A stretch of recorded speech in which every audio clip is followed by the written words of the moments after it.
Loh, bukan. Kan dulunya itu. Oh, kemarin itu kita ngomongin kerusakan jaringan ya.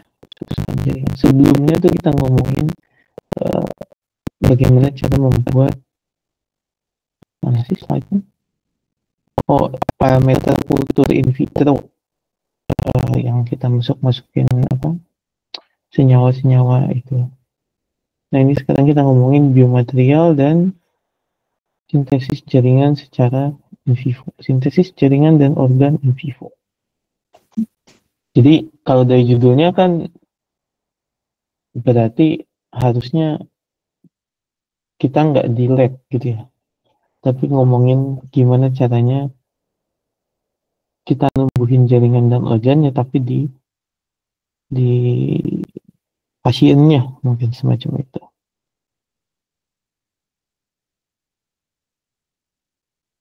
Cara. Oke. Ini adalah apa? Isi dari slide-nya. Ini yang bikin slide-nya bukan, makanya agak ceria. Warna-warni. Ini tujuan pembelajarannya, mahasiswa mampu menganalisis respon jaringan tubuh saat terjadi cedera. Jadi ini masih ngomongin cedera juga dan gimana sih sebenarnya respon jaringan. Karena kalau kita mau eh, apa? Kalau kita mau membuat me, me, ini kan judulnya kan sintesis jaringan dan organ secara in vivo gitu kan ya. Berarti kita juga harus memperhitungkan ketika itu jaringan atau tubuhnya tuh ngapain. Gitu. Jadi apa yang disekresikan kan kemarin kan kita belajar ada berbagai growth factor atau protein matriselular yang memang punya efek tertentu terhadap sel itu kan ya secara in vitro. Nah itu kan juga diproduksi sama tubuh kita gitu kan. Jadi ketika cedera misalkan ketika ada sakit dan kita mau ngasih mau mengimplankan sesuatu misalkan kira-kira yang ada di luka itu apa? Hari itu gitu ya. Ketika kita mau pasang implan saat itu kira-kira yang ada di luka apa?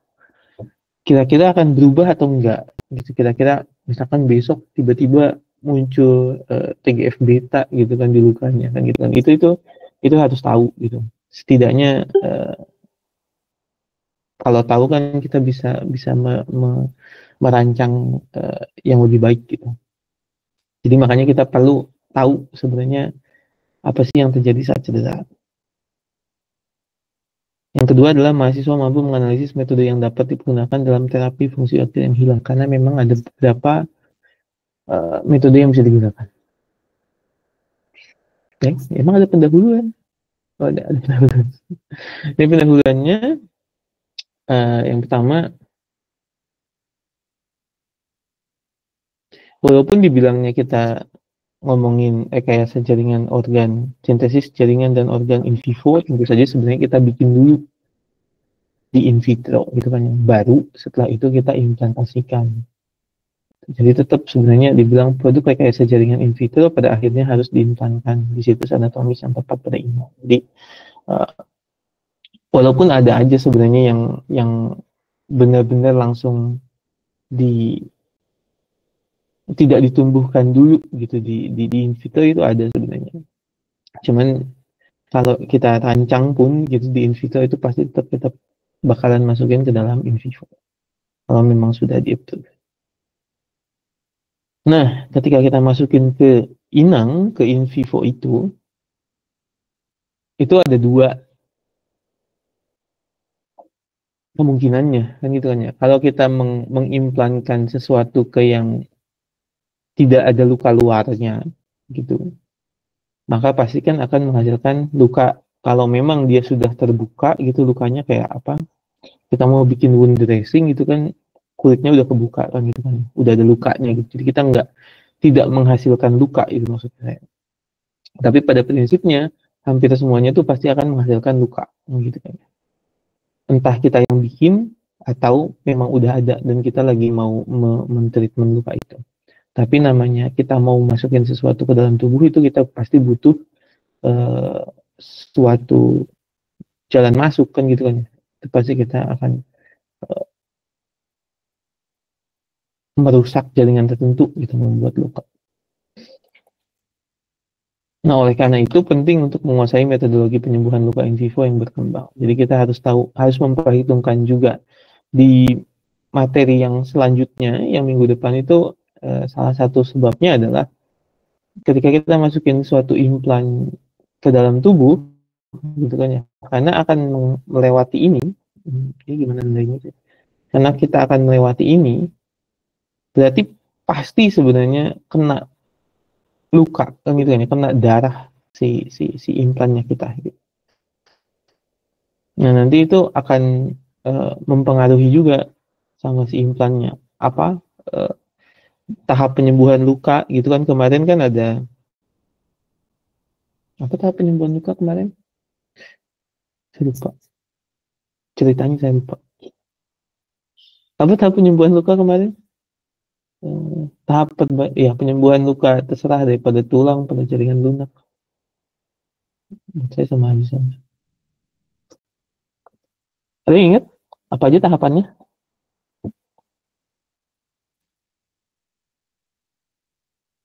Beda. Apa? Ada metastasis, inflamasi, proliferasi, dan diferensiasi. Ya, ya, boleh lah, boleh lah. Tapi sebenarnya yang terakhir itu kita nggak nyebut diferensiasi. Atau kemarin di slide diferensiasi ya? Saya lupa di slide kemarin diferensiasi apa enggak. Cuman biasanya yang terakhir tuh kita nyebutnya remodeling. Ya, lupa. Iya, remodeling kan. Walaupun benar, memang dia apa? Kalau secara konsep memang dia nanti diferensiasi karena hasil awalnya kan jaringan parut itu kan dia sebenarnya tidak sesuai dengan jaringan aslinya kan gitu kan. Terus nanti terus nanti akan tumbuh akan datang sel-sel lain yang menghilangkan jaringan itu, si jaringan parut itu, terus fibrosis gitu, terus nanti dia akan menghasilkan jaringan yang sesuai yang harusnya sih melibatkan diferensiasi gitu ya. Tapi biasanya kita nyebutnya remodeling. Gitu. Jadi itu kan nanti akan melewati itu gitu. Jadi ketika kita masukin implan pun gitu ya. Walaupun walaupun sebenarnya kita bukan nyembuhin luka gitu. Misalkan implan apa yang nggak nyembuhin luka? Oh, misalkan itu saya cerita di sini kan ya yang saya bilang teman saya jantungnya lambat terus dimasukin baterai buat memacu jantungnya. Itu kan nggak luka kan gitu kan. Cuman ketika kita masukin kan bikin luka tuh. Gitu maksud saya. Nah, otomatis sebenarnya ketika dia masuk gitu terus pasti akan ada proses penyembuhan lukanya walaupun tujuan dia bukan penyembuhan luka itu maksud saya. Jadi itu tetap harus dipertimbangkan. Tapi nanti itu di minggu depan sih ada tambahannya. Kenapa harus dipertimbangkan? Bagus rekayasa jaringan, regenerasi in vivo jaringan dan organ setelah cedera panjang. Cedera parah, sorry. Cedera panjang. Makanya saya bingung kenapa harus cedera panjang. Cedera parah, cedera parah. Karena kenapa harus cedera parah? Kalau cedera parah gampang menjelaskannya. Karena kalau cederanya nggak parah, nggak perlu kita apa-apain, sembuh sendiri. Itu kayak apa? Kalian luka kegores gitu, terus dikasih obat juga nggak hilang kan gitu kan ya. Cuma kalau lukanya makin besar tuh makin makin harus ditreatment. Gitu. Terutama kalau ada kondisi patologis lainnya gitu kan ya, ada penyakit lain gitu, baru kan lebih ribet lagi. Biasanya tentu saja merupakan analog dari matriks ekstraselular.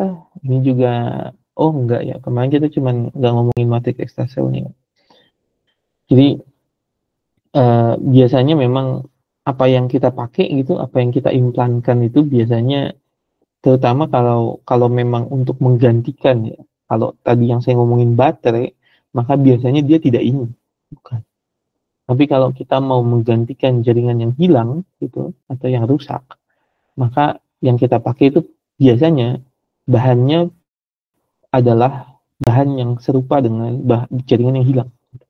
Kalau jaringan kulit yang hilang itu banyakkan apa sih di kulit, banyakkan apa, kolagen misalkan, ya berarti kita masukin kolagen gitu. Sebagai template untuk merangsang regenerasi jaringan yang hilang atau rusak. Pokoknya kita ngasih sesuatu yang mirip gitu biar lebih cepat.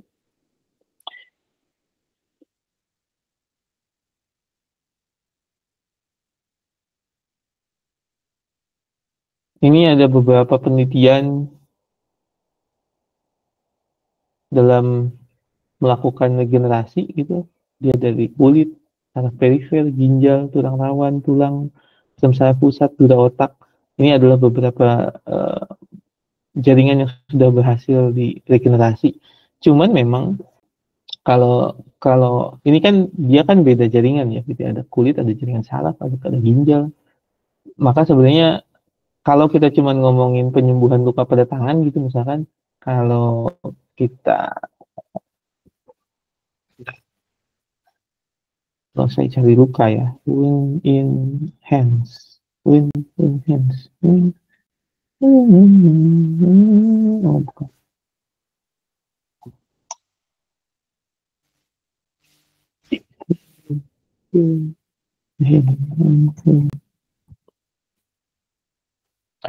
ini nggak bisa.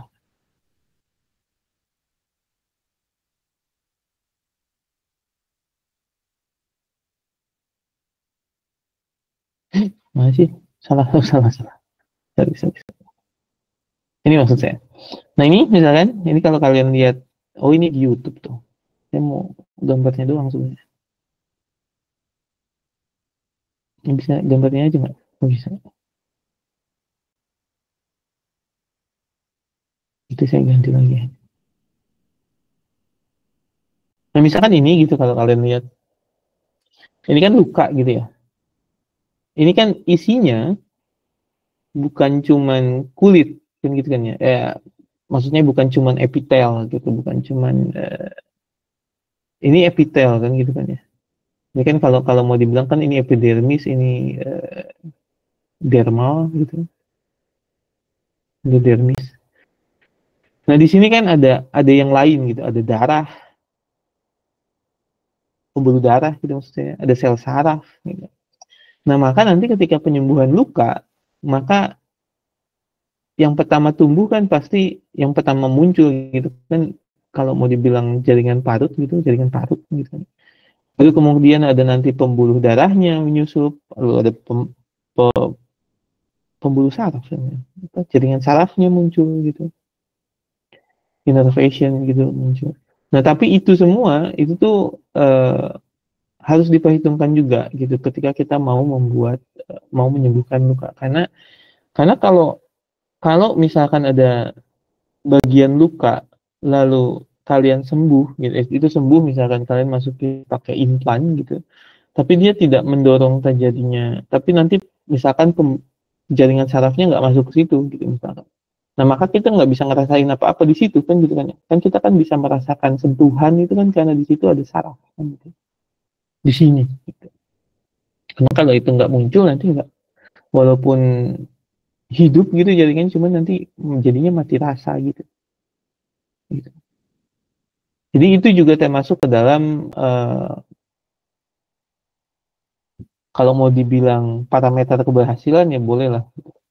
Jadi ketika kita berhasil menumbuhkan jaringan yang hilang, maka bukan cuman dia punya, mungkin itu termasuk fungsinya sih.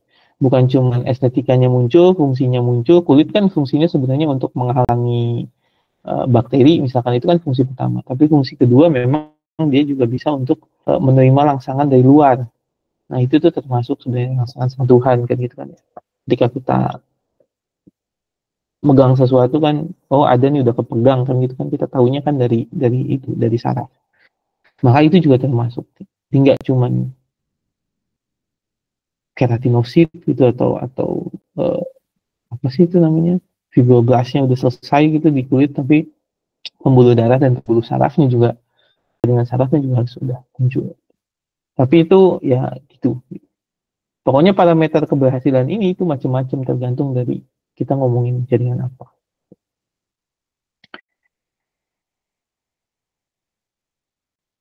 Nah, ini ada dibilang penelitian mutakhir saat ini, gitu. Katanya berfokus pada penemuan komponen analog matriks ekstrasel yang optimal untuk menghambat kontraksi luka dan pembentukan jaringan parut sambil merangsang regenerasi jaringan fisiologis.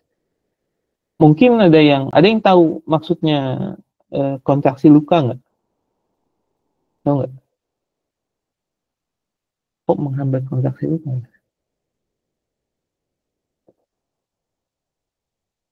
Tahu nggak? Tapi kalau mau dijelaskan sebenarnya, ini harusnya kita kembali ke gambar tadi. Nggak ada yang pernah dengar wound contraction, kontraksi luka. Sebenarnya bukan wound contraction harusnya. Constriction. Jadi mekanisme penyembuhan luka itu pada dasarnya, kalau kalian lihat gambar ini, kalau kalian notice gitu ya, sebenarnya kalau dia luka, dia tuh akan menyempit. Jadi respon pertamanya tuh bukan menumbuhkan jaringan baru, tapi dia jadinya nyempit. Walaupun dia di situ bilangnya kontraksi luka ya, kontraksi kan harusnya membesar, tapi dia sebenarnya bergerak gitu. Jadi dia nggak kaku gitu lukanya. Itu semakin mudah terlihat kalau kalian pakai contohnya pakai tikus sebenarnya. Jadi kalau dulu saya bukan penelitian pakai tikus, sorry, pakai kelinci. Jadi ketika kalian bikin luka di punggungnya kelinci misalkan, nanti tuh bagian atasnya tuh akan nutup sendiri. Padahal dalamnya masih kosong. Gitu. Jadi dia akan kulitnya tuh akan nutup, berusaha menutup lah, kan semakin besar ya semakin nggak ketutup kan gitu kan. Tapi jadi ketarik lah dia. Makanya biasanya kalau kalau kita bikin model luka tuh kita kita fixkan bagian luarnya supaya dia nggak gerak. Karena manusia nggak segerak itu gitu, walaupun bergerak juga. Jadi dia akan mekanisme pertama untuk penyembuhannya adalah dia makin sempit. Kenapa begitu? Karena semakin kecil bagian yang hilang, semakin cepat dia sembuh kan gitu kan ya. Makanya kalau luka kecil nggak diapa-apain juga hilang gitu, karena dia kalau semakin kecil semakin gampang dia sembuh. Maka di sini dibilang berfokus pada penemuan komponen analog matriks ekstrasel yang optimal untuk menghambat kontraksi luka dan penyembuhan jaringan parut. Jadi pada prinsipnya itu dia menghambat, belum saya ganti. Menghambat pergerakan pada lukanya lah, gitu sebenarnya. Karena kalau kalian lihat, kalau kalian pernah lihat gitu ya, kalau kalian pernah perhatiin gitu, kalau kalian luka terus sembuh, itu tuh ada bagian yang kayak ketarik sebenarnya. Dulu dulu tangan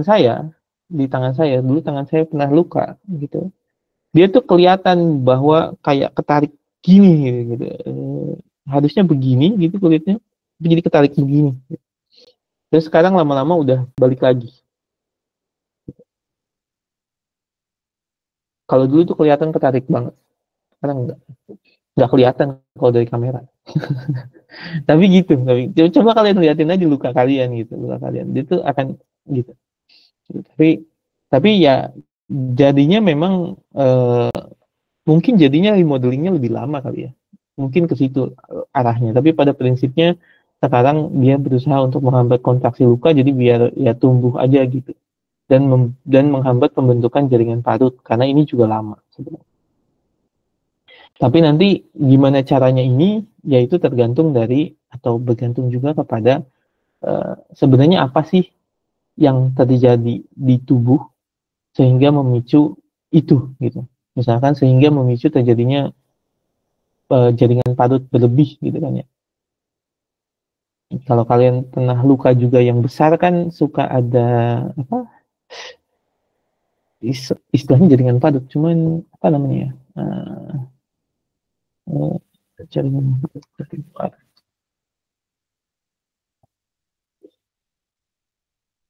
Nah ya ini, misalkan kayak gini nih.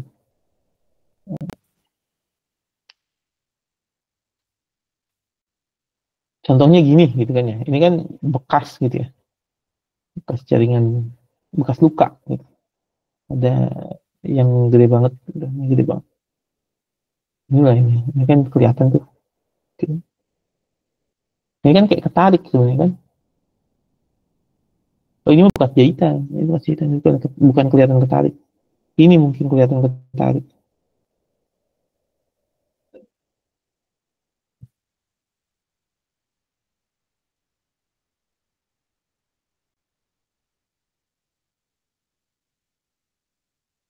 Tapi itu. Jadi ada suatu tahapan dalam proses penyembuhan luka itu tadi, kalau tadi udah disebutin tahapan-tahapannya, yang bisa yang memang menyebabkan pembentukan jaringan padutnya tuh lebih banyak gitu.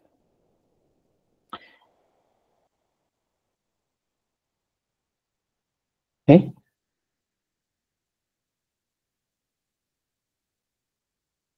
oh, nah ini yang tadi saya bilang. Jadi kalau kalau luka itu atau kita harus ngapain terhadap lukanya itu tergantung daripada seberapa parah cederanya gitu. Kalau kalau kecil itu nggak diobatin juga sembuh. Kalau besar atau semakin banyak yang rusak, itu maka akan menentukan kita harus ngasih apa gitu. Karena otomatis yang berlangsung di jaringan yang rusak itu juga beda-beda gitu kan. Eh, kalau kalau kita balik ke um, Undegri kali. Undegri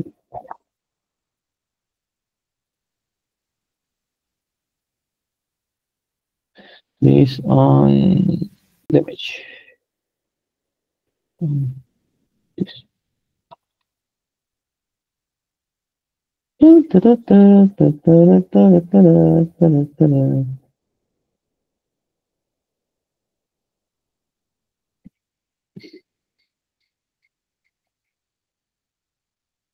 Sorry.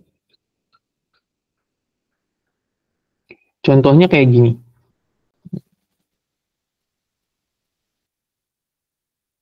Yang kalau dibilang skala kerusakan gitu ya. Contohnya kayak gini. Jadi kalau kalau luka bakar atau ini kan luka bakar kan juga ada digrinya gitu kan ya. Kalau luka bakar satu tuh cuman merah gitu di permukaan. Itu mah gak usah dipapain gitu kan ya, atau dikasih apa? Kalau orang zaman dulu dikasih odol, dikasih pasta gigi, dikasih apa? Bioplasenta gitu misalkan. Second degree juga sebenarnya ya bioplasenta aja kayaknya biasanya orang ngasih. Kalau third degree baru dia semakin dalam gitu. Pokoknya semakin banyak lapisannya itu yang kena gitu. Jadi nggak cuma epidermis bagian luarnya gitu kan, tapi bagian dalamnya kena, stromanya kena. Kalau sampai fourth degree itu sampai kelihatan tulangnya misalkan. Ini burns extend into the muscle and bone. Gitu. Jadi ini kan derajat kerusakannya. Jaringan mana yang terpengaruh gitu sampai lapisan mana. Dan itu nanti mempengaruhi apa yang terjadi di jaringan, eh, molekul apa yang ada di jaringan. Jadi ya otomatis kita juga harus menyesuaikan apa yang kita kasih gitu. Gak bisa semuanya dikasih kayak apa, oh ya udah dikasih ini aja betadine gitu. Gak bisa. Ini kalau cedera mikroskopik dapat diatasi dengan berbagai, nggak usah mikroskopis mah nggak usah, hilang sendiri. Terutama kalau masih muda gitu, kalau kalian gitu terus kalian aktif gitu ya, maksudnya aktif bergerak gitu, aktif olahraga, maka kalau mikroskopis mah hilang sendiri misalnya. Ya walaupun boleh lah gitu kalau mau nggak ada bekasnya banget dalam waktu cepat banget, maka nggak apa-apa. Itu namanya mikroskopis tuh nggak apa-apa harusnya. Namun kerusakan pada skala organ yang jauh lebih besar membutuhkan praktik pengobatan yang berbeda secara signifikan. Kerusakan lebih besar umumnya disebabkan oleh penyakit atau cedera akut dan kronis, menghasilkan luka dengan ukuran milimeter atau sentimeter dan tidak dapat diobati dengan obat karena masalah utamanya adalah hilangnya masa jaringan. Jadi kalau dikasih Kalau betadine tuh sebenarnya kan dia tuh fungsinya cuman antara mengeringkan luka sama anti bakteri gitu. Atau kalau dulu tuh zaman dulu ada namanya obat merah, itu juga cuman itu doang gitu. Dia tuh tidak ada urusannya sama memicu regenerasi gitu, sepengetahuan saya. Makanya kalau semakin besar lukanya, maka itu tuh nggak cukup gitu. Ya cuman buat stop ininya mau bikin kering mah cukup. Cuman kalau mau mempercepat penyembuhan lukanya enggak. Termasuk sel, protein larut, dan matrik seluler yang tidak larut atau missing organ. Jadinya dia ya missing organ gitu, kita mau membuat yang nggak ada itu muncul. Terus kalau ini juga sebenarnya kalau di sini kan dibilang cuman besar luka gitu kan ya. Cuman balik lagi kayak kemarin ketika ngomongin jenis luka pada jaringan lunak, kan ada yang insisi, ada yang pokoknya kalau dia rapih potongannya mau sedalam apapun sebenarnya nggak ngaruh karena dia langsung nempel lagi rapet. Jadi sebenarnya itu nggak yang walaupun dalam gitu tapi dia tuh sebenarnya bukan luka luka yang besar banget tuh enggak sebenarnya. Cuman kalau dia lukanya tidak rata, nah itu baru lukanya akan parah gitu. Tapi kalau luka insisi gitu kayak luka orang bedah kan gitu aja gitu. Habis dibelek kan cepet sebenarnya. Dibelek gitu, dipotong atau ya itulah itu. Gitu. Missing organ dapat menyebabkan konsekuensi seperti hilangnya mobilitas dan fungsi sensorik pada kasus neuroma serta gejala yang mengancam jiwa pada kasus seperti sirosis hati, luka bakar parah pada skala besar, dan atau jantung yang iskemik. Jadi tentu saja dia konsekuensinya tergantung dari apaan yang hilang gitu ya. Kalau yang hilang adalah hati ya nggak ada hubungannya sama mobilitas, kecuali dia capek kan gitu kan ya energi. Makanya tergantung dari apa yang hilang gitu aja sebenarnya. Pada prinsipnya missing organ ada bagian tubuh yang hilang, maka fungsi tubuhnya apa, maka yang terganggu adalah itu. Biasanya gitu. Jadi nanti kalau kalian ditanya apa konsekuensi dari missing organ, jangan dibilang juga ketika missing organ akan terjadi ini semua begitu kalian sebutin ya kan enggak. Kalau kita jarinya putus gitu kan ya, kan nggak ada hubungannya sama otot jantung iskemik gitu kan ya. Itu maksud saya gitu. Jadi jangan jangan di jangan dihafal begitu aja bahwa missing organ akan menyebabkan sirosis hati, nggak ada urusannya gitu. Ini tuh tergantung kita lagi ngomongin penyakit apa gitu. Jadi lukanya di mana, maka missing organnya di situ, fungsi yang hilang yang itu. Gitu. Walaupun ya tadi saya bilang kalau hilangnya mobilitas gitu, bisa aja pada hati gitu kan. Karena hati ada kaitannya sama metabolisme energi, mungkin jadinya lebih cepat capek, jadinya mobilitasnya berkurang kayak gitu. Bisa gitu, tapi bukan artinya missing organ di satu tempat menyebabkan ini semua, tidak. Mungkin ada yang pikir, iya loh Pak. Ada yang nggak berpikir begitu. Jadi saya menyampaikan aja biar jelas, biar yakin, biar yakin.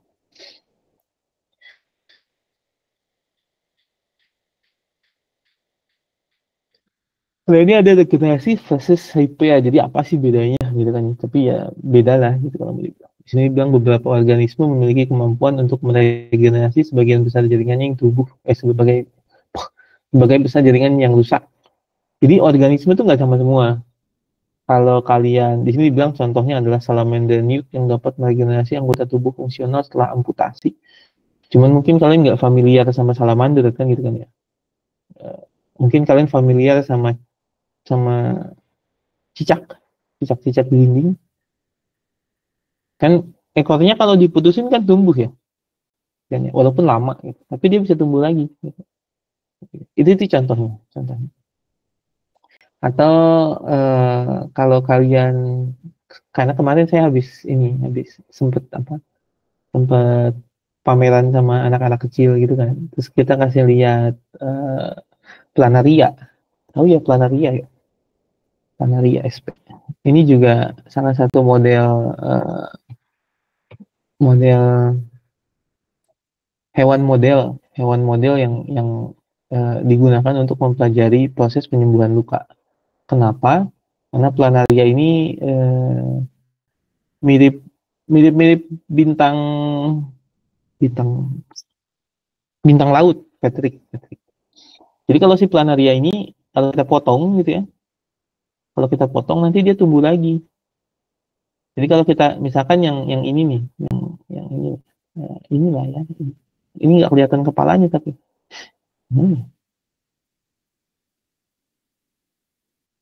open image in new tab. Yang ini misalkan, jadi misalkan ini gitu terus kalian potong aja dia, gitu.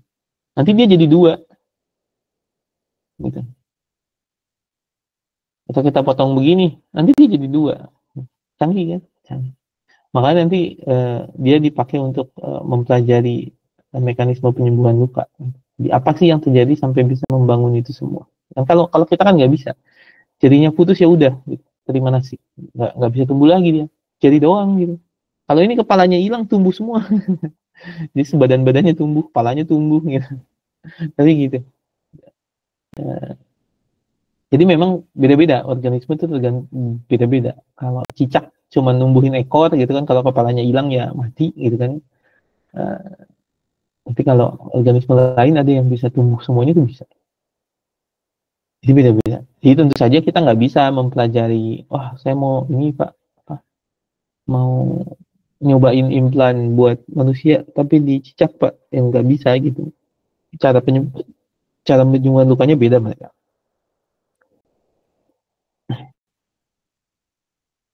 Nah ini pada mamalia untuk hingga trimester ketiga kehamilan gitu. Jadi trimester ketiga tuh 9 bulan. Trimester tuh 3 bulan kan? Trimester kehamilan.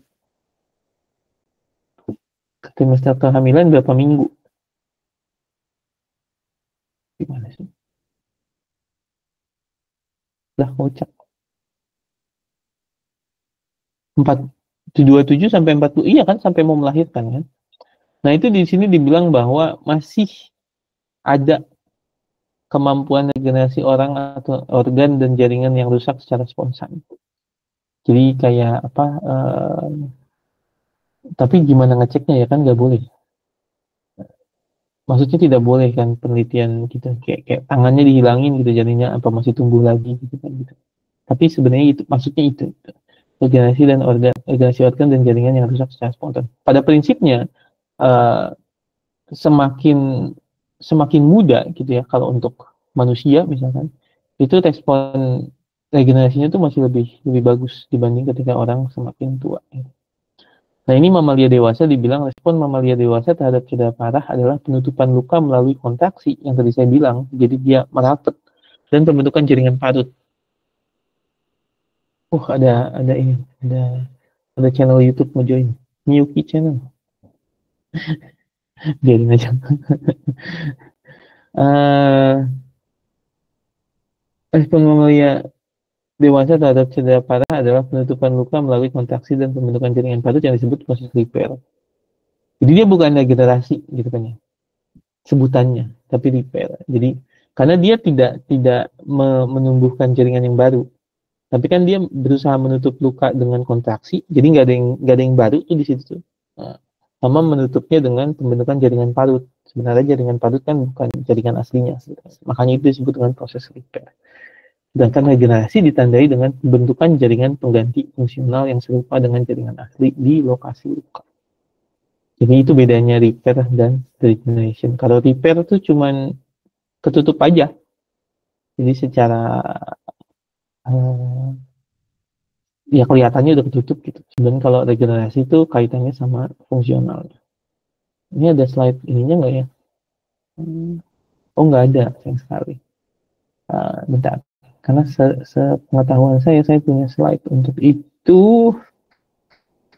Hmm, hmm, hmm.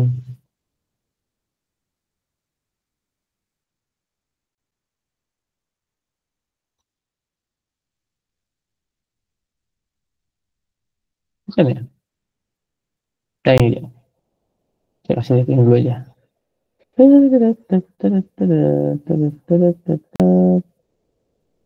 Oh, saya tuh bisa 2 ya. Wih, potong.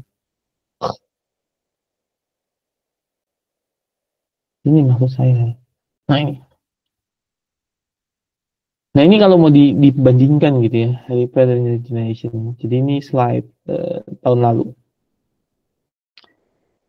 atau 2 tahun lalu, saya juga lupa. Tapi ini kalau kalau ada luka gitu ya, maka ada regenerasi, careless, ya, tidak takut, bukan, bukan. Nah, tidak ada apa, tidak ada scar. Nah, terus ada repair, tapi repair itu pasti menunjukkan meninggalkan bekas luka. Ini scarless bukan careless. Ini bedanya, gitu kan ya. Ini repair, ini regeneration. Repair itu adalah mengembalikan jaringan arsitektur dan fungsi setelah dari suatu luka gitu. Cuman ya balik lagi fungsionalnya ya tadi nggak yang utama lah kalau tadi. Sebelum saya kalau regenerasi itu adalah uh, kalau regenerasi itu adalah penumbuhan suatu jaringan secara sepenuhnya gitu kan ya, yang benar-benar aslinya hingga ke step normalnya ya berarti fungsionalnya jalan semua gitu kan ya. Lalu kalau repair itu berlangsung melalui 2 tahap, kalau ini melalui uh, pokoknya aslinya gitu. Jadi kalau sel di asananya berproliferasi menggantikan yang rusak, nah itu adalah regenerasi. Kalau ini dia pertama adalah di sini dibilangnya sih regeneration and replacement. Ini berperan dalam hampir semua penyembuhan luka gitu. Nah ini biasanya cuman pada minor, makanya kalau minor nggak ada bekasnya gitu, karena dia nggak ada pembentukan jaringan parutnya dulu, nggak ada wound contractionnya, langsung memang sembuh aja gitu. Ini membentuk scar, ini tidak membentuk scar, yang ini dapat may restore some of the original structure of the damaged tissue, but may also result in structural abnormalities that impair organ function. Nah, ini kalau dia tidak ada bekas. Itu bedanya repair sama regeneration. Cuman ini dia membandingkannya untuk dia menempatkannya ini tuh untuk luka kecil, ini tuh untuk luka besar. Jadi kalau luka kecil tuh hampir selalu cuman memanfaatkan regeneration kayak gitu. Cuman kalau luka besar dia pasti larinya ke repair. Tapi sebenarnya kalau kalau dalam rekayasa jaringan kita tuh pengen mendorong yang luka besar pun semuanya ke sini gitu. Jadi biar nggak ada ininya apa bekas lukanya. Gitu.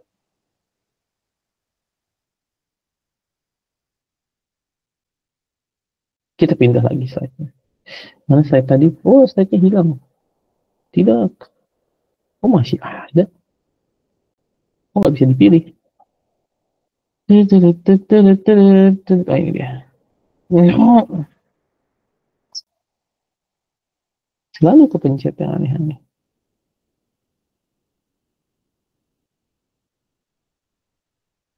Tak, ribet. Saya ribet sendiri sama slide saya. Oke. Muncul. Oke. Regenerasi tandai dengan pembentukan jaringan penggantian fungsional yang serupa dengan jaringan asli. Ini tadi udah. Oke, kita next slide. Nah, di sini dibilang ini otomatis kalau kita ngomongin di bagian otot atau kulit ya. Myofibroblas memiliki peran penting dalam membentukkan sifat penyembuhan luka, perbaikan atau regenerasi pada mamalia katanya.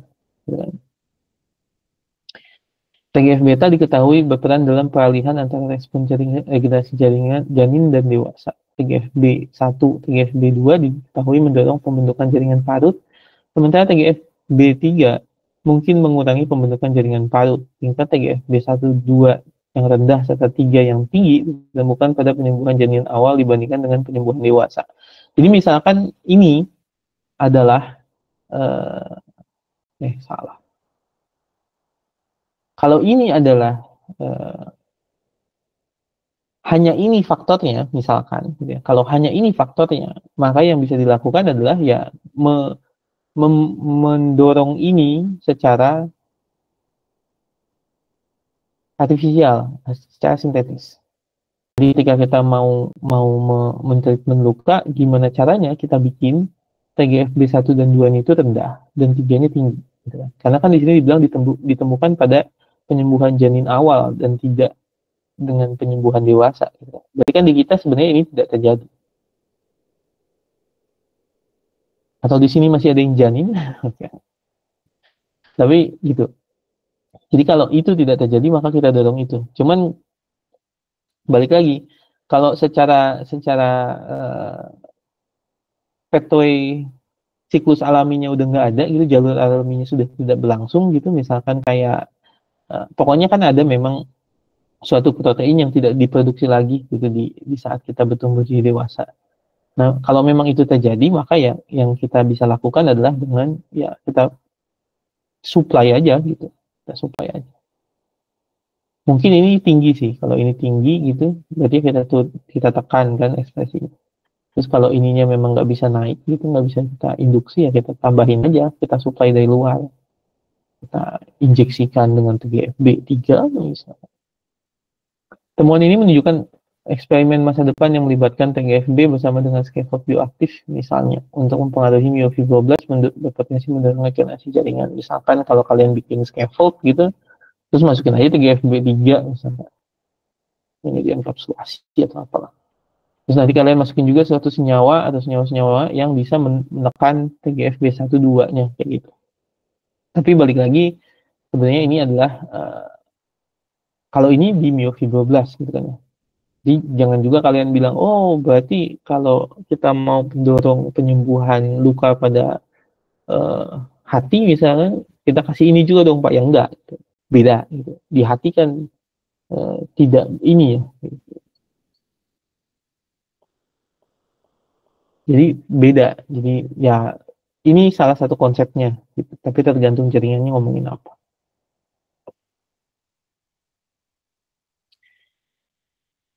Nah ini juga ada kaitannya sebenarnya karena tadi saya bilang sudah dibilang sebenarnya kalau proses penyembuhan luka itu ya juga tergantung dari seberapa parah atau seberapa banyak lapisannya yang kena gitu kan.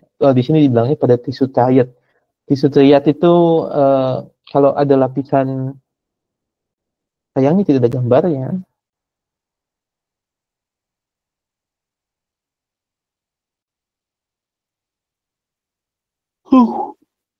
Saya ngantuk sekali. Ya.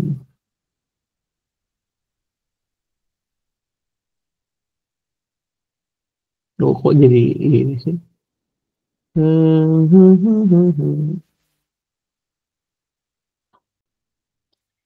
Kulit, skin, tisu, triad. Nggak tahu. Nah inilah. Walaupun dia gambarnya bukan tentang itu. Tapi nggak apa-apa. Mirip-mirip.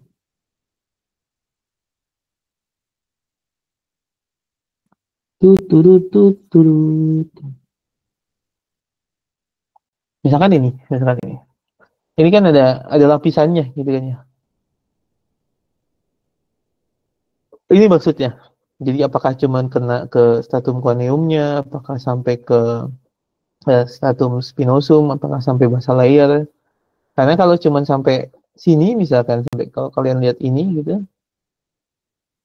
Nah ini kan nggak kena apa-apa, pembuluh darah juga nggak ada kan gitu kan ya, di atas. Ini kan cuman kulit bagian luar. Tapi kalau udah sampai bagian dalam ya bagian yang hilangnya makin banyak gitu. Jenis selnya makin banyak, bervariasi. Ada sensori sarafnya, ada pembuluh darah mana sih?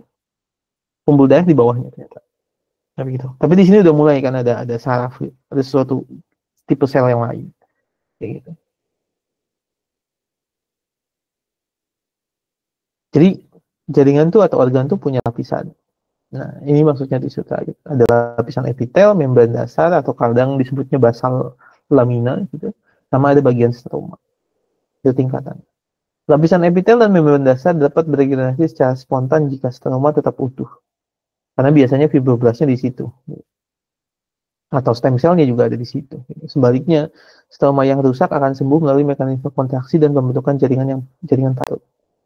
Kerusakan arsitektur stoma memicu mekanisme repair, perbaikan. Oleh karena itu, penggantian lapisan stoma yang rusak sangat penting untuk memungkinkan regenerasi. Bidang kedokteran regeneratif berfokus pada pengembangan material analog ECM yang dapat menggantikan struktur stoma yang hilang. Tapi pada prinsipnya, sebenarnya bukan artinya. Jadi kan penggantian lapisan stoma yang rusak sangat penting untuk memungkinkan regenerasi. Terus dibilang di sini dia pakai material analog ECM untuk menggantikan struktur stoma yang hilang.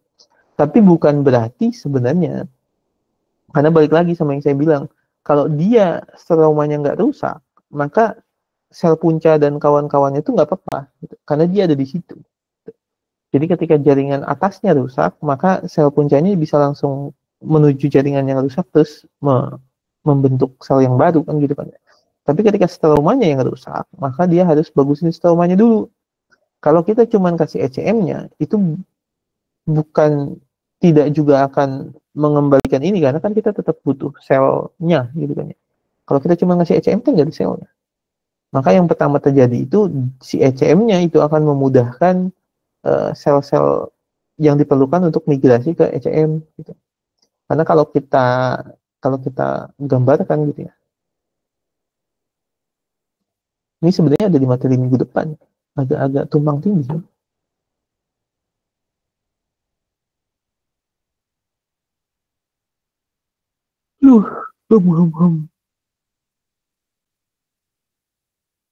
Jadi kalau ini luka gitu ya, bolong gitu. Kalau ini udah kena stromanya gitu misalkan. Ini stroma ini kepotong sampai sini. Terus dia mau sembuh, berarti kan kita cuma bisa mengandalkan yang dari samping-samping sini kan. Maka kita nyembuhinnya itu cuma pelan-pelan begini. Gitu. Dan sebenarnya jaringan parut itu muncul, jangan hitam ya. Jaringan parut itu muncul, itu juga sebenarnya atau ada ya itu blood clotting itu tuh untuk memfasilitasi supaya sel-sel itu bisa nyebrang, bisa masuk ke situ gitu. Dia bisa bekerja di situ gitu. Kalau enggak nanti ya sembuhnya tuh dari sini gitu. Sedikit-sedikit dari tepian, kan lama kan gitu kan. Makanya sebenarnya kalau kita kasih ECM pun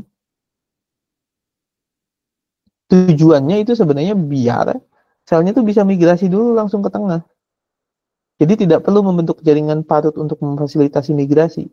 Tapi dia ada di situ, selnya bisa migrasi ke sini, jadi penyembuhan lukanya nggak cuma mulai dari samping, tapi bisa juga dia langsung proliferasi di tengah. Gitu. Sebenarnya itu fungsinya. Ya. Jadi si traumanya itu tidak akan langsung, karena dibilang di sini kita kasih ECM untuk menggantikan trauma, tapi sebenarnya bukan butuh ECM-nya buat menggantikan jaringan paling atas, bukan. Tapi hanya untuk memfasilitasi supaya sel-sel lain itu bisa masuk langsung ke jaringan yang hilangnya, ke bagian yang hilang, terus proliferasi di situ, regenerasi makanya gitu. Ke situ sebenarnya arahnya.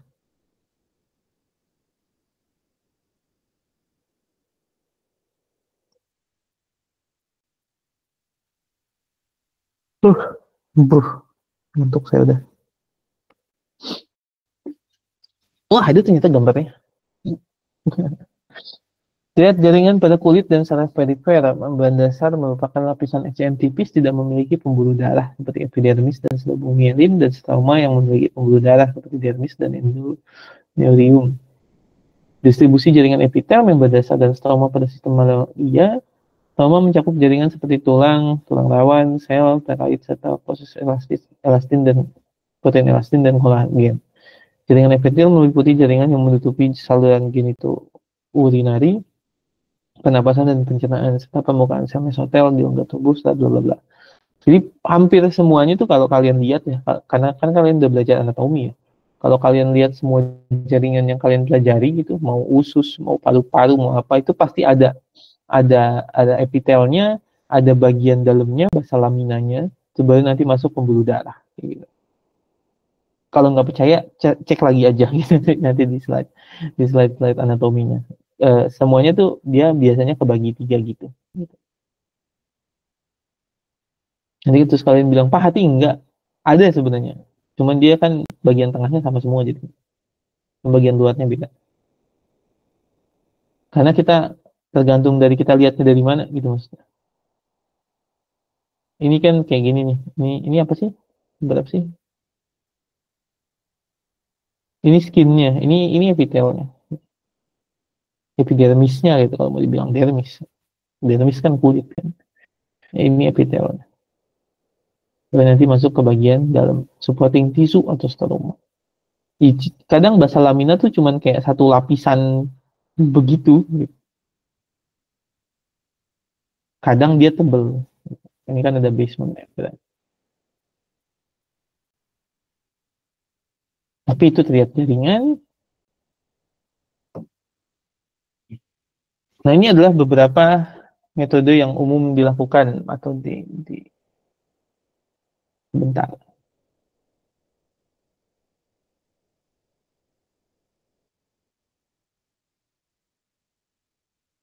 Di saya ada 4.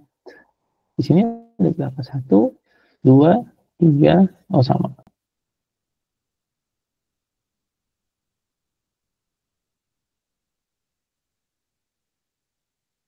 Oh, ya, apa. Yang pertama itu transplantasi. Ini adalah metode paling paling bagus kali ya. Karena warganya langsung kita masukin lagi gitu kayak apa transplantasi apa sih yang paling umum? Ginjal ya, ginjal. Kan ginjal yang paling sering dijual kan. Kan transplantasi ginjal kan dibuang dulu ginjalnya satu. Baru dimasukin yang baru kan gitu kan ya. Jadi udah. Jadi cuman kayak nyambungin aja. Lukanya tuh cuma di bekas sambungannya mungkin. Mungkin. Walaupun nanti di sekitar ginjal yang baru ada respon imunnya.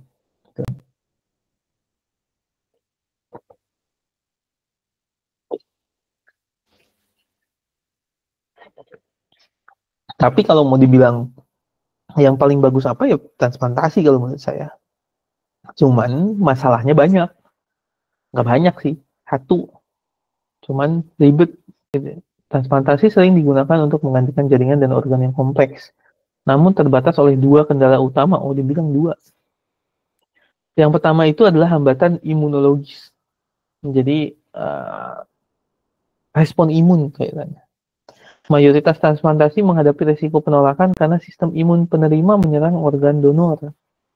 Beberapa jaringan seperti mata dan testis dapat ditransplantasikan tanpa penolakan, namun sebagian besar memerlukan obat imunosupresis seumur hidup untuk mencegah reaksi imun. Sayangnya, imunosupresi ini meningkatkan kerentanan terhadap infeksi. Ada yang bisa jelasin nggak? Maksudnya ini apa sih? Maksudnya ini dulu deh. Kenapa? Kan kalian udah belajar analisis kan? Di situ ada ini kan sistem imun kan? Kayaknya. Seingat saya tidak ada. Kenapa organ donor itu diserang? Kalian tahu? Ditolak sistem imun tuh kenapa sih? Takdir.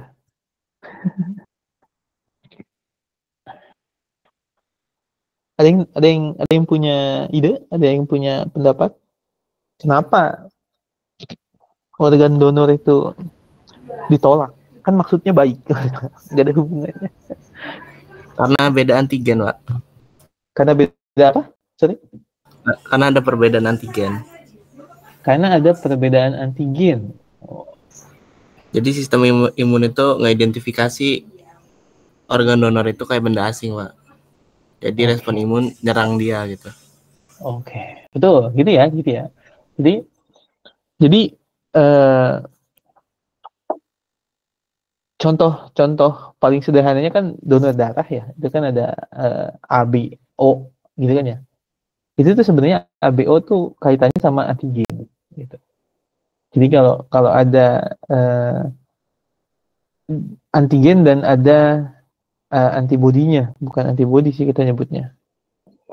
Kalau untuk donor darah ya, tapi kalau untuk donor ini transplantasi memang dia kaitannya sama antigen antibodi. Tapi pada prinsipnya ada bagian yang sama respon imunnya kita tuh, sistem imun kita tuh dianggap ini bukan punya saya. Jadi tubuh kita tuh tahu siapa punya dia. Dia bisa mengenali itu. Jadi ketika ada tetangga gitu kan mendonorkan ginjal, walaupun dekat kita tapi nggak bisa, karena memang sistem imunnya nggak gitu sistemnya. Dia mengenali ini, oh ada antigen asing, saya nggak tahu ini siapa, gitu kan ya. Terus diserang, itu ditolak, gitu kan. Makanya di sini dibilang ada mata gitu, karena mata tuh kayaknya di mata tuh nggak ada ininya deh, nggak ada kelenjar limfanya, lymph node-nya nggak ada kayaknya, ada nggak ya? Saya nggak ingat sih, tapi kayaknya nggak ada. Makanya dia nggak terlalu, di sini dibilang dapat ditransplantasikan tanpa penolakan, karena yang nggak ada yang mendeteksi dia siapa. Kalau pokoknya kalau dia dilewati oleh pembuluh darah gitu, banyak dilewati pembuluh darah gitu, pasti biasanya kena. Walaupun mata lewat ya pembuluh darah, tapi kayaknya mungkin karena nggak ada lymph node ya kali. Makanya dia nggak kedetek sebagai benda asing. Siapa ini apa? Nah sehingga kita butuh imunosupresif katanya. Jadi kalau imunosupresif tuh dia akan menekan sistem imun. Cuman kan kita butuh sistem imun kan untuk untuk respon terhadap penyakit atau infeksi. Mungkin kalian pernah tahu kids in ball, apa sih istilahnya kids in ball? Imun compromise.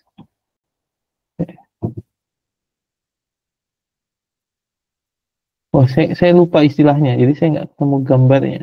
Tapi ada zaman dulu, zaman dulu, ketika ada seorang anak yang nggak punya sistem imun, dia ditaruh di lingkungan khusus gitu. Dia ada yang ditaruh di dalam bola plastik gitu.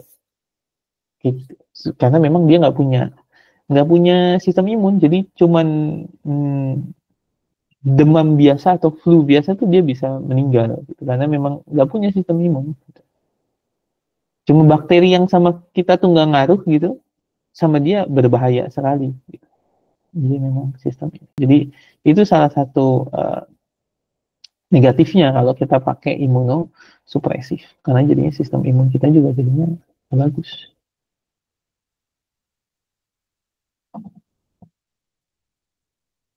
Itu satu. Ada satu lagi katanya, keterbatasan donor. Tapi sebenarnya ini juga kaitannya sama ini, gitu kan ya. Makanya saya bilang tadi masalahnya sebenarnya cuma satu. Keterbatasan donor, sulitnya menemukan donor yang imunokompatibel dan keterbatasan jumlah organ yang sesuai. Kayaknya dulu saya pernah bilang ya pas di awal perkuliahan gitu. Kalau kalian cari ya di website gitu, ada daftar tunggu transplantasi organ. Dan biasanya kalau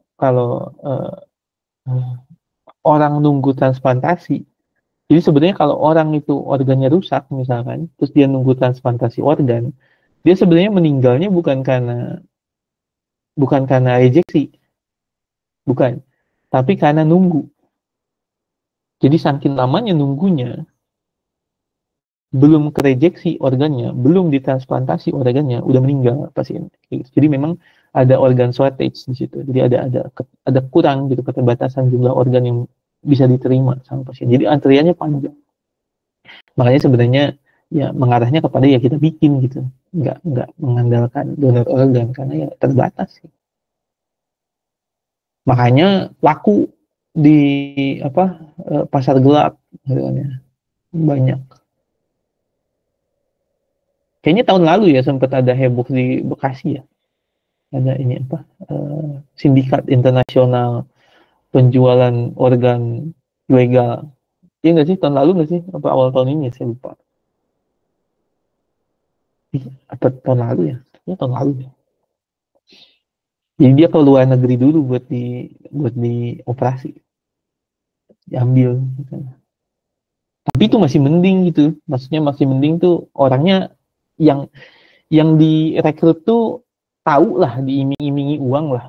Karena ada juga sebenarnya yang sangat ilegal gitu. Ya, itu ilegal sih. Cuman ada juga yang sistemnya tuh orang ketemu di jalan, bikin pingsan, terus tiba-tiba dibangun organnya udah hilang. Kayak gitu itu ada juga. Kayak gitu.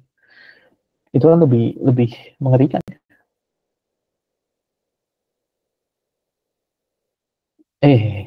Itu transplantasi. Jadi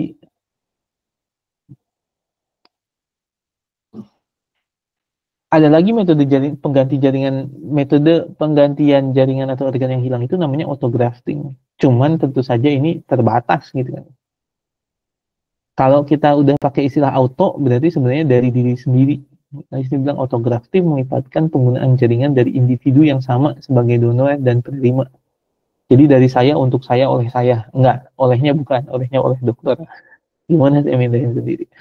Di mana sebagian jaringan diambil dari lokasi yang sehat dan dipindahkan ke area yang tidak berfungsi. Jadi ya kayak kalau ginjal kan nggak bisa gitu. Masa ginjalnya kita pasang lagi gitu. Aneh tuh. Biasanya kulit itu autografting.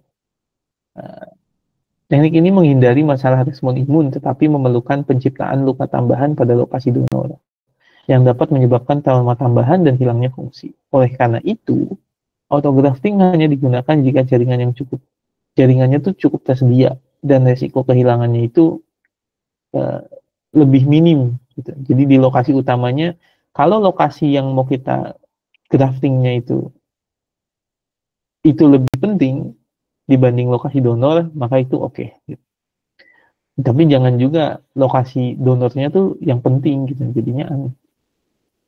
Biasanya autografting diterapkan pada kasus luka bakar parah dan cedera saraf tepi di tangan.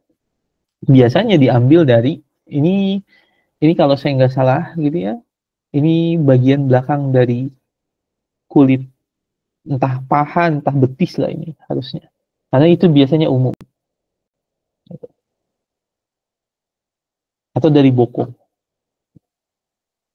Itu juga umum. Karena itu kulitnya banyak, kulitnya lebar. Gitu. Dan dia nggak terlalu penting kan ya, nggak terlalu penting. Jangan diambil dari muka, kecuali nggak ada pilihan lain. Gitu kan. Jangan juga diambil dari muka. Terus, ya kalau kita cuma bisa misalkan luka bakarnya seluruh tubuh Pak, atau setengah tubuh, gimana Pak kita mau autografting gitu kan? Masa kita ngambil setengah tubuh buat nutupin setengah tubuh lainnya, abis dong gitu kan, lukanya pindah semua gitu. Nggak gitu konsepnya. Tapi sekarang ada namanya skin mesh gitu kan. Jadi konsepnya bukan nutupin semuanya secara sempurna, enggak. Tapi kita bikin kayak jaring-jaring begini, jadi kayak pakai stocking gitu. Jadi dia dibikin lubang-lubang supaya permukaannya jadi lebih lebar. Supaya dia bisa menutupi permukaan yang lebih lebar. Kenapa begitu? Sama sebenarnya konsepnya. Karena kalau tubuhnya menggantikan seluruhnya, itu lama. Tapi kalau dia menggantikannya yang ini kan kecil-kecil yang digantikan. Tengah-tengah gitu kan. Kan kecil kan. Itu lebih cepat. Jadi nggak apa-apa, nggak ketutupan semua. Itu aja udah lebih cepat dibandingkan kebuka semua. Jadi dia skinnya di mesh, pokoknya ketutup gitu sebagian besar gitu, jadi kayak jaring-jaring. Nah nanti itu juga lukanya akan lebih cepat untuk sembuh. Karena kalau luka bakar tingkat tinggi gitu yang udah parah seluruh tubuh, sebenarnya bukan cuman masalah lama tumbuhnya. Kalau untuk lama tumbuh kulit barunya bukan cuma masalah itu kalau mereka kan gitu kan ya. Masalah mengendalikan suhu tubuh, keringat itu kan lebih penting sebenarnya.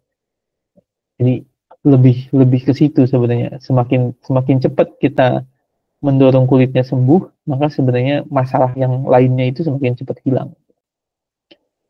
Karena kalau kalian cari, sebenarnya orang luka bakar tingkat tinggi itu bukan meninggal karena nggak ada kulitnya sebenarnya, tapi lebih karena fungsi kulitnya yang nggak jalan. Ya walaupun 11-12 itu. Itu autografting. Tapi ya tentu saja autografting tidak ada respon imun, tapi terbatas. Terbatas jumlahnya, terbatas aplikasinya, karena ya nggak bisa, itu saya bilang ginjal nggak bisa dipasang dari kiri ke kanan, ngapain gitu, sama aja. Kecuali bisa dibagi dua, tapi nggak juga buat apa. Permanent prosthetic device, ini adalah yang ketiga, jadi menggantikan organ atau jaringan yang hilang. Cuman ini tidak memicu regenerasi, gitu kan ya. Permanent prosthetic device dari namanya permanen, gitu kan. Jadi dia menggantikan secara permanen. Organ prostetik permanen biasanya dibuat dari bahan biologis inert seperti logam, bla bla bla yang tidak memicu respon imun. Meskipun bahan ini bioinert, interaksi antara prostetis dan lingkungan biologis sekitar masih menyebabkan sejumlah efek biologis yang merugikan. Contohnya, termasuk terbentuknya kapsul jaringan parut tebal di sekitar implan. Jadi nanti ada lapisan fibrosa gitu kan ya di situ. Penurunan kekuatan jaringan sekitar, penggumpalan platelet di permukaan implan, serta penumpukan partikel aus di lokasi implan dan sistem limfatik. Jadi kalau ini misalkan partikel aus ini, kalau dia menggantikan sendi, nah kan sendi kan bergerak ya. Sebenarnya kayak lutut lah, lutut paling gampang. Lutut kan dia sendi gitu, begini kan dia sebenarnya bergesek ya. Harusnya kan kayak apa ya? Kayak pintu lah gitu, pintu. Kan dia kalau nggak licin kan di sendinya itu, di engselnya itu kegesek gitu. Kalau kalau kalian punya pintu yang berkarat gitu kan, dia kan kegesek gitu kalau dia dibuka ditutup gitu. Nah ini juga sama. Implan itu lama-lama akan begitu gitu. Jadi ketika dia bergesekan sama misalkan kalau di hip gitu, misalkan itu ball and socket gitu. Jadi bola sama soketnya dia akan bergesekan. Nanti lama-lama ada partikel yang rusak gitu karena gesekannya itu, terus dia akhirnya lepas ke jaringan sekitar. Itu maksudnya. Proses pembentukan ulang jaringan di daerah sekitar implan juga bisa berubah, mengakibatkan kerusakan jaringan lebih lanjut. Proses pembentukan ulang jaringan di sekitar implan juga bisa berubah, mengakibatkan kerusakan jaringan lebih lanjut. Jadi sebenarnya jaringannya mau regenerasi gitu, cuman kita udah pasang yang baru nih, kan gitu. Itu kan juga jadi masalah jadinya. Udah nggak ada tempat buat yang baru, orang kita udah ganti, gitu. Jadi justru penumbuhan jaringan yang barunya jadi masalah karena kita udah masukin sesuatu yang permanen.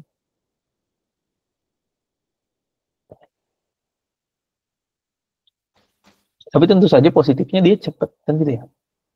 Dia nggak nunggu tumbuh kan, kita kasih yang baru, yang fungsional kan gitu ya. Efek samping ini menunjukkan tantangan dalam penggantian jaringan aktif biologis dengan implan bioinert yang memiliki sifat material dan mekanik yang berbeda. Tapi pada prinsipnya gitu. Tiga yang ini semua tadi ada positif dan negatifnya masing-masing. Nanti silahkan kalian pikirin sendiri ya, positif negatifnya apa. Ada satu lagi, sel punca, tapi pada prinsipnya ini nggak ada ya, belum ya. Sel punca ini dipakai biasanya nggak sendiri gitu kan ya, nggak sendiri lah. Kalau sendiri mah sama aja dong. Sifat pluripoten dari sel punca menawarkan berbagai kemungkinan terapeutik. Riset saat ini berfokus pada pemahaman plastisitas, penuaan, kontrol diferensiasi sel punca. Sel punca mesenkimal, epithelial, dan neural telah ditumbuhkan secara in vitro dan dipelajari. Baru-baru ini, diferensiasi sel dalam kultur dan penanaman kembali ke lokasi cedera menjadi fokus utama penelitian sel punca. Banyak studi mulai memiliki efek biomaterial berakhir, bla bla bla. Tapi pada prinsipnya yang saya maksud itu adalah kalau kita masukin sel punca aja, sama aja, itu maksudnya balik ke gambar yang tadi. Makanya tadi saya bilang dia pasti ada temennya. Harusnya ya. Mana sih? Tuh kan hilang lagi. Biasanya kalau diginiin muncul. Nah, kan muncul.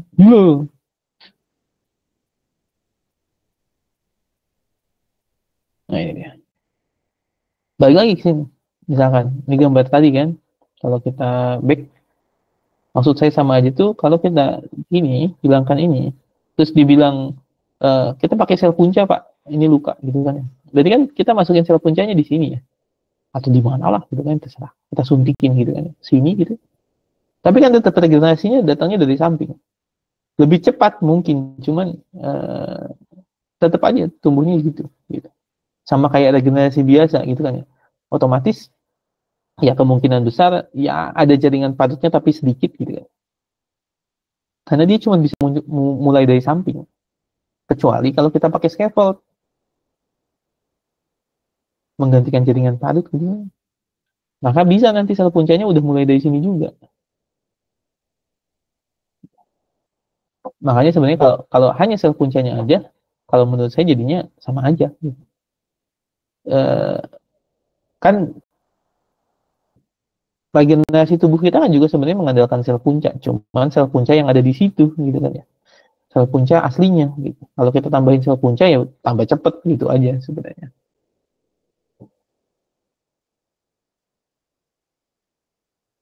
Cuman kalau tengahnya nggak ada ya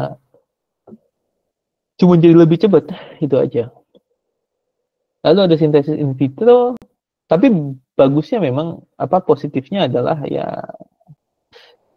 positifnya apa? Kira-kira positifnya apa pakai ini? Pakai sel punca untuk menggantikan jaringan atau organ yang hilang selain jadi lebih cepat. Kira-kira murah enggak murah enggak. Nggak tahu ya karena memang masih sedikit aja kali ya makanya mahal. Harusnya nggak mahal sebenarnya. Kalau bikin mahal. Ada yang kira-kira punya ide kira-kira positifnya apa ya? Cashback. Cashback.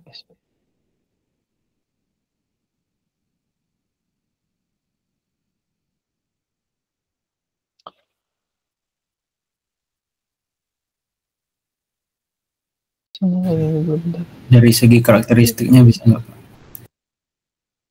Maksudnya gimana tuh? Jadi karakteristiknya hampir menyamai dari jaringan yang akan diganti gitu.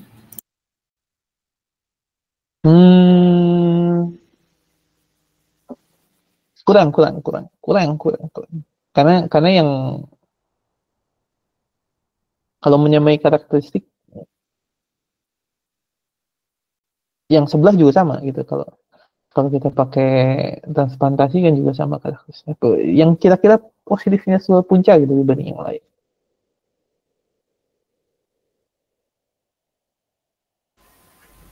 Kalau diambil dari yang tubuh sendiri tuh Pak, mungkin kayak resiko penolakannya lebih kecil mungkin Pak. Bisa. Ini bisa. Jadi kita bisa bikin juga yang sel puncanya itu autologus gitu kan ya, dari diri sendiri itu bisa. Itu salah satu positifnya. Cuman, jadi kalau ada positif ada negatifnya gitu. Cuman memang kalau sel punca autologus balik lagi ya, kalau orangnya itu tergantung orangnya gitu. Kalau orangnya itu luka aja dan dia masih muda, mungkin lebih mudah gitu kan. Tapi kalau dia luka sudah berumur gitu kan ya. Terus dia punya penyakit kondisi patologis khusus, maka akan sulit sebenarnya menemukan atau kita udah sakit dia kan luka terus kita mau isolasi sel puncanya lagi kan susah kan gitu kan. Dan nggak banyak juga sebenarnya kalau dia itu udah semakin berumur tuh jumlah sel puncanya akan semakin sedikit dan semakin tidak karakteristiknya juga udah nggak sebagus waktu masih muda gitu. Kemampuan proliferasi dan kawan-kawannya itu menurun sebenarnya. Ada lagi nggak positifnya? Kalau cuman itu tuh bisa kalau dia waktu kecil plasentanya tuh disimpan di biobank gimana Pak? Lah ya itu solusinya salah satunya betul. Itu salah satunya solusi kan makanya ada apa biobank apa itu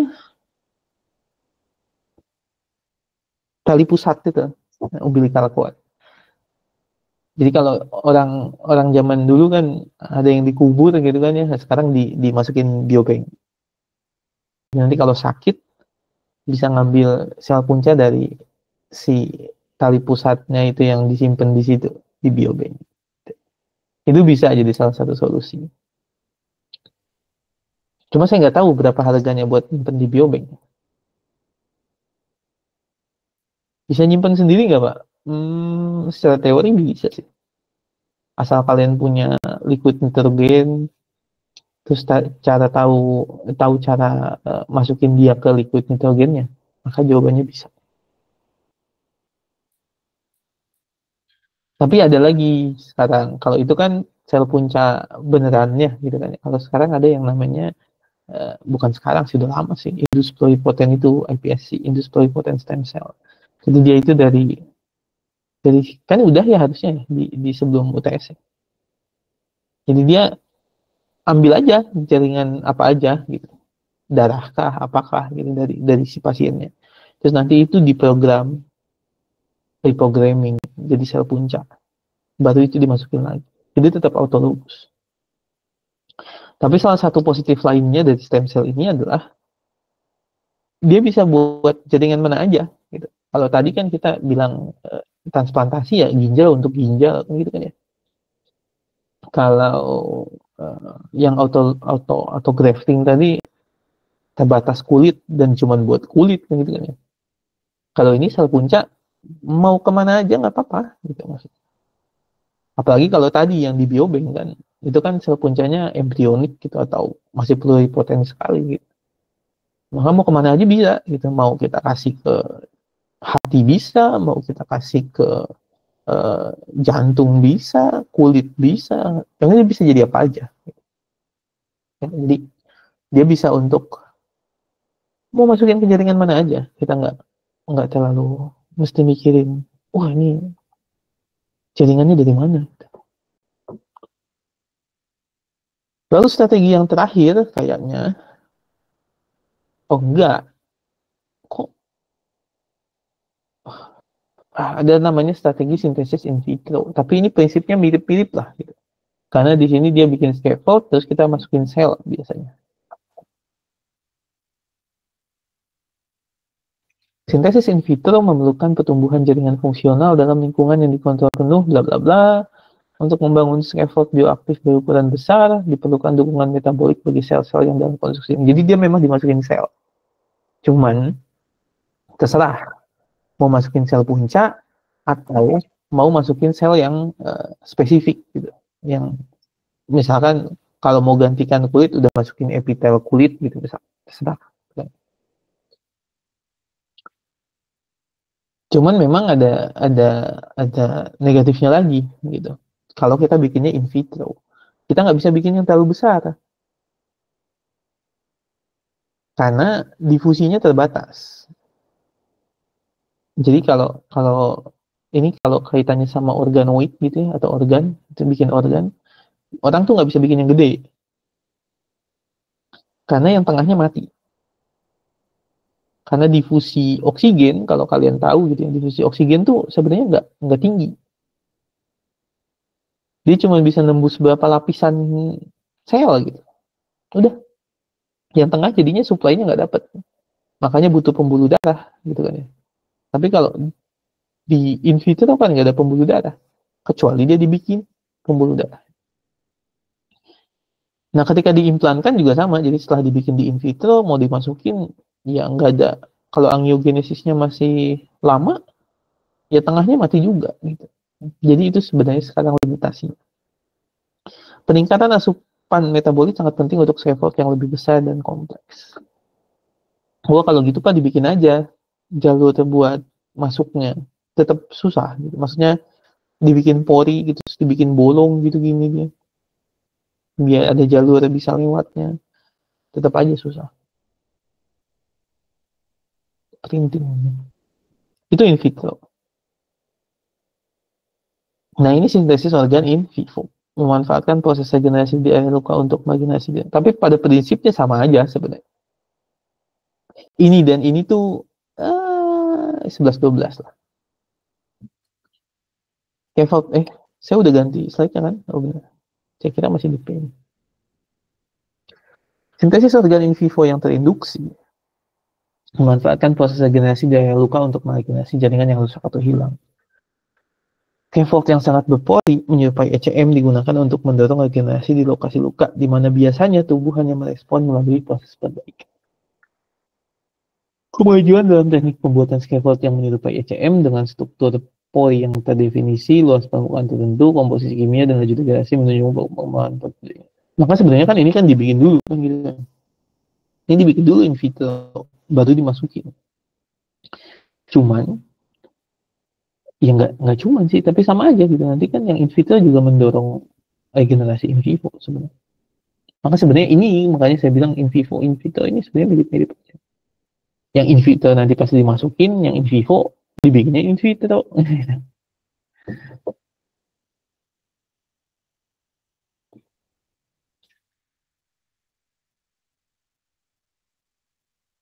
Sintesis organ yang diinduksi secara in vivo, proses alami yang aktif di lokasi luka untuk meregenerasi jaringan yang hilang atau rusak.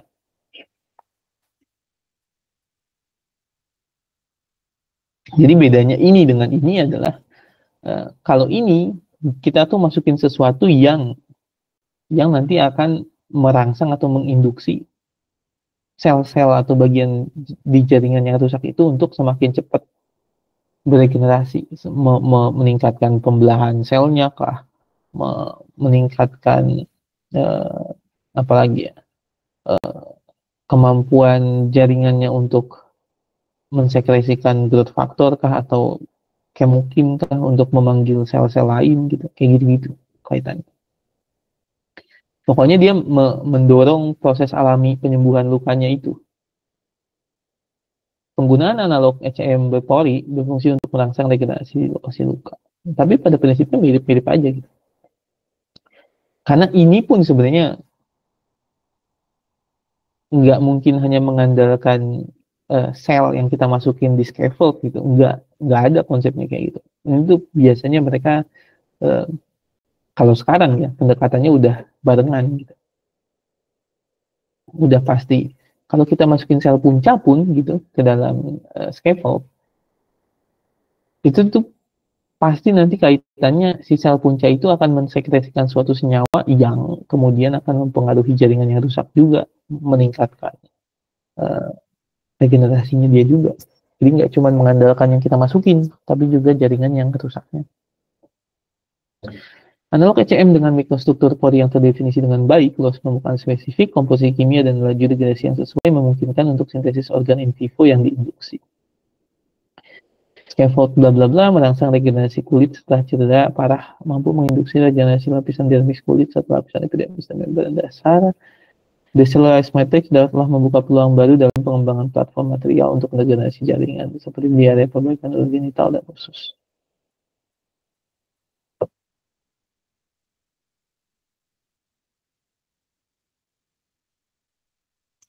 Nah, sekarang adalah bahannya.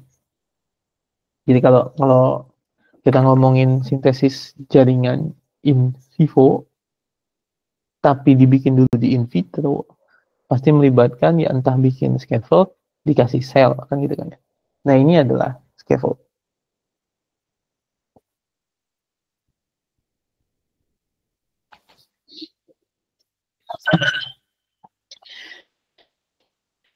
Scaffold merupakan analog dari matriks ekstrasel. Boleh nggak kalau saya tanya? Kalau ini kan analog tuh tahu ya, analog tuh maksudnya ya sesuatu yang mirip lah gitu, sesuatu yang serupa gitu dengan matriks ekstraseluler dari aslinya. Gitu. Ya bisa menstitutif lah gitu. Boleh nggak kita pakai yang beda sama sekali sama matriks ekstraselulernya? Misalkan kalau di kulit ya kita nggak pakai matriks ekstraseluler kulit gitu, kita nggak berusaha untuk menyerupai itu, boleh nggak? Bisa nggak? Kalau boleh mah boleh-boleh aja ya. Bisa nggak?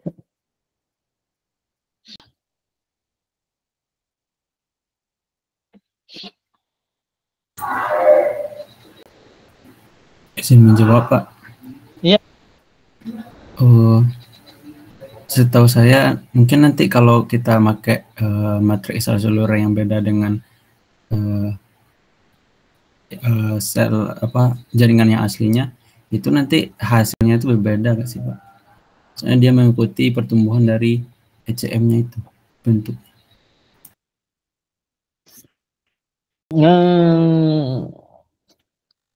Iya, tapi bisa nggak kan gitu kan ya? Itu kan masalahnya gitu kan.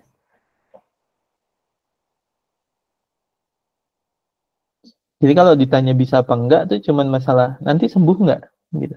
Bisa nggak kan gitu kan. Tujuannya tercapai nggak? Kalau dia harus muter gitu ya, harus ada tahap tambahan, tetap dibilangnya bisa kan gitu kan. Jadi sebenarnya kalau dibilang bisa apa enggak bisa-bisa aja. Cuman balik lagi, karena dia bukan ECM aslinya di situ, maka dia tuh pasti dihilangkan nantinya, didegradasi dan digantikan sama ECM aslinya. Jadi tetap nanti jaringan si bagian itu akan menghilangkan itu. Gitu. Jadi itu tugas tambahan aja, dia harus menghilangkan si scaffold tadi. Gitu. Kalau dia degradable, gitu ya. Kalau enggak, nah itu nggak tahu deh. Jadinya, itu minggu depan ada. Jadinya ya semacam implan permanen, nggak bisa diapa-apain. Gitu. Tapi kita tetap bisa sebenarnya, walaupun nggak sama gitu. Misalkan kalau kulit kolagen, kita nggak pakai kolagen juga nggak apa-apa sebenarnya. Asalkan karakteristiknya mirip. Kalau dia ya kalau di bahasa gampangnya misalkan kalau bahannya lembek, jangan kita pakai bahan yang keras karena nanti jadinya beda. Kalau bisa karakteristiknya sama, biar tidak terlalu banyak efeknya. Scaffold itu tidak hanya berfungsi sebagai penopang fisik, gitu kan ya, fisik, tapi juga sebagai regulator biologis yang tidak larut yang mempengaruhi sel seperti migrasi, ya. Pak, Nggak jadi. Tadi yang dibedain di itu strukturnya atau materialnya, Pak? Apa sorry? Agak kresek-kresek. Yang dibedain tadi itu strukturnya atau material ECM-nya, Pak? Maksudnya yang tadi saya bilang beda? Iya, yang diganti begitu. Oh, maksud saya bahannya, bukan strukturnya, bahannya. Oke. Maksud saya bahannya. Bahannya tuh nggak apa-apa beda. Ya.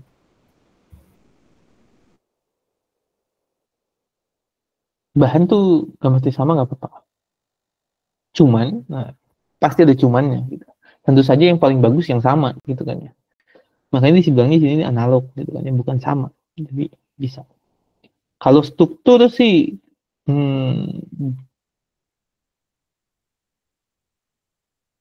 kalau struktur pun bisa-bisa aja gitu, nggak sama. Cuman pasti ada negatifnya gitu kalau itu. Sebisa mungkin memang kita bikin yang serupa banget gitu, biar nggak ya biar karena regenerasi jaringan tuh pasti nanti dia bikinnya tuh balik kayak dahulu gitu. Jadi kalau kita masukin sesuatu yang beda, ya entah itu nanti hilang dan digantikan dengan yang baru, atau ya itu jadi permanen di situ gitu. Jadi nanti ada di minggu depan sih ada contohnya sesuatu yang nggak hilang terus jadinya jadi sesuatu yang berbeda gitu di jaringan asli. Ya itu kalau ada yang beda tuh pasti nanti akan ngaruh juga di akhirnya. Entah di fungsionalnya atau di mananya lah, di karakteristik fisik mekaniknya gitu. ECM analog aktif atau bioaktif. Jadi sama biomaterial ya, karena kan ECM juga kan dibikin dari biomaterial gitu.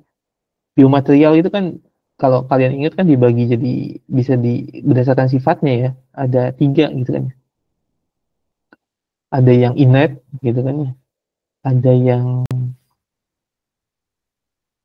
yang bioaktif, satunya tuh biodegradable ya, dibagi 3 gitu ya.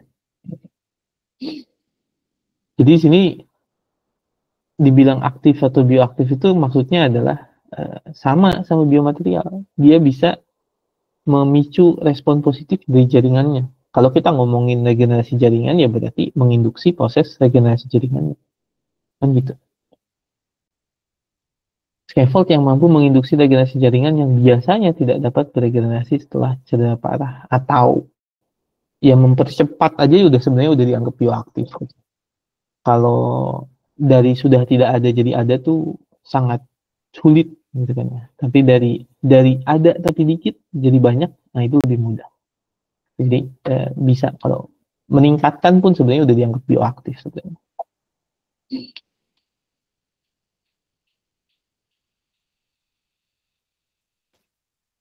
Untuk menciptakan analog ECM aktif yang efektif, wow, ada 4 sifat fisik dan struktural yang harus dikendalikan secara kritis. Wow.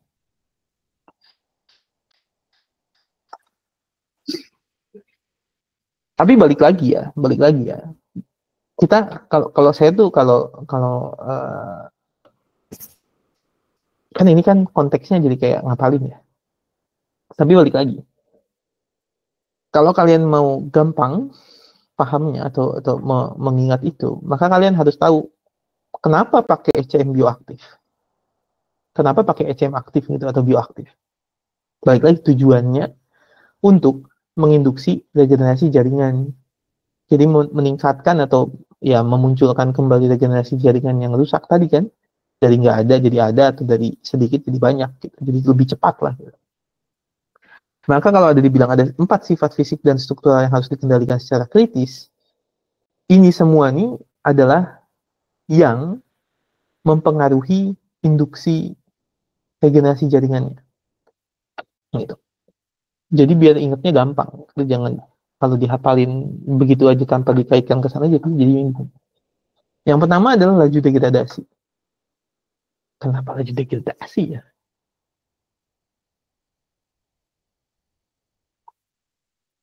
Ini ECM aktif yang efektif, ini bukan kaitannya sama bioaktif. Laju degradasi yang menentukan waktu tinggal scaffold di jaringan. Ini walaupun bisa gitu dikaitkan sama induksi, menurut saya agak jauh juga. Ini sulit ya. Kaitannya. Karena laju degradasi itu nggak ada, ya bisa-bisa aja sih. Gini konsepnya. Jadi kalau ini ada jaringan gitu ya, terus ada jaringan yang rusak, terus kalian kasih di sini scaffold atau implant, ya kan? Lah kan, terus kan jaringannya kan mau tumbuh kan? Ya dong, jaringan baru kan mau tumbuh nih.